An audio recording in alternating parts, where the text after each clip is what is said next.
Okay, I'm today going to read out from the book, The Little Book of Meditation, authored by the person who is reading it out. There's a beautiful little quote here. Do not cling to the ego. Do not cling to the ego. It stagnates life's flow. Cling to the highest ideal of being. Become the pure channel of the universal energy to help and heal all beings on earth. Isn't it beautiful? Do not cling to the ego. It is easier said than done because of the simple reason that our very existence is egoic. The little that we know about ourselves is nothing but our physical body, which is nothing but our ego. What we really know about ourselves is our mind, which is again a package of all conditions. And this sum total of all these conditions from the subconscious to the conscious level is again nothing but ego. What is but ego? Anything and everything that we know about in this world is everything to do with our ego. So it's not so easy that you say that you don't cling to the ego and you just can't.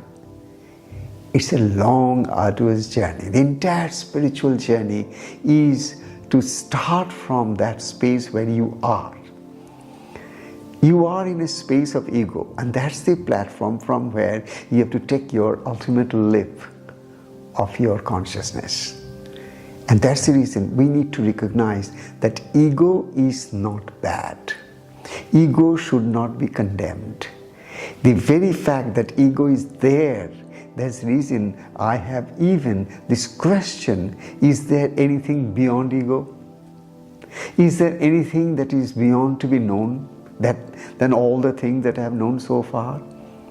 Everything that I have been trying to know, must have brought me to a state wherein I still am not satisfied, not satiated, so far as my heart's deepest longing to find the ultimate reality in this world. That tears open the wheel of all the ignorance and illusions with which I'm surrounded. I just bump into it, and that is again this entire trip that we have in our life is ego trip.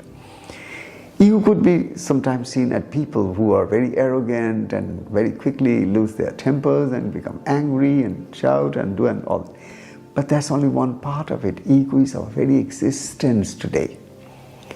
So the best part would be for anyone is to realize that we start from where we are, and to do that we start from our meditative point to just find out, if I say I, where is it? Which part of my body? It's as if it's permeating in every cell of my body.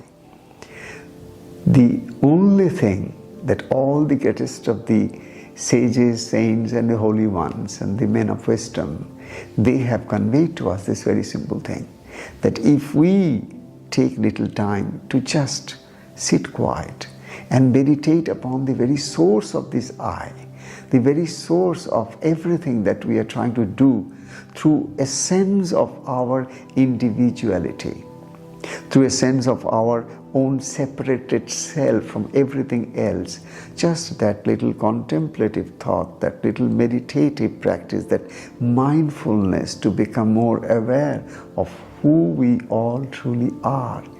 Who am I in essence? The moment we start this particular deepest quest of our life, gradually what happens is that if we start just settling down on this particular question, not just from the books and what we have listened and learned, not what we have put into our brain, but just trying to be open to the universe to whisper inside of us, to show where is the root of this false pseudo self of mine, and where from that point how we can gradually move towards the very source of that shadow. So here it is. I think we all need to very much appreciate first whatever God has given us, whatever the nature has gifted us. So if we first take cognizance of this fact that we are blessed with a wonderful, unique instrument as this body is. This unique instrument of this breath is. This unique instrument of this mind is. And if we take these instruments or these tools of transcendence and start meditating every day upon its very purpose, why we are gifted it, then we gradually land up to a space which is called awareness. The very fact that this mind is nothing but, it's a pure consciousness. And if we start to practice this mindful awareness, consciousness, we grow into a state of egolessness. And this has to come from inside of us. And this can only come provided we take this journey, which is an inner journey, on a daily basis, on and off, trying to just wake up to our higher self within us. That's the reason today all over the world, people are gradually getting into the mainstream. It has come, the meditation, the mindfulness, heartfulness, gratitude practice, journaling, and always trying to meditate upon that which is the light of all lights, the spirit of all inspirations.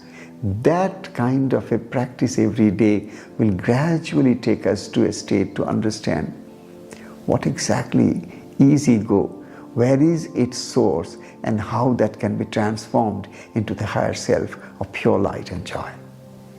Thank you.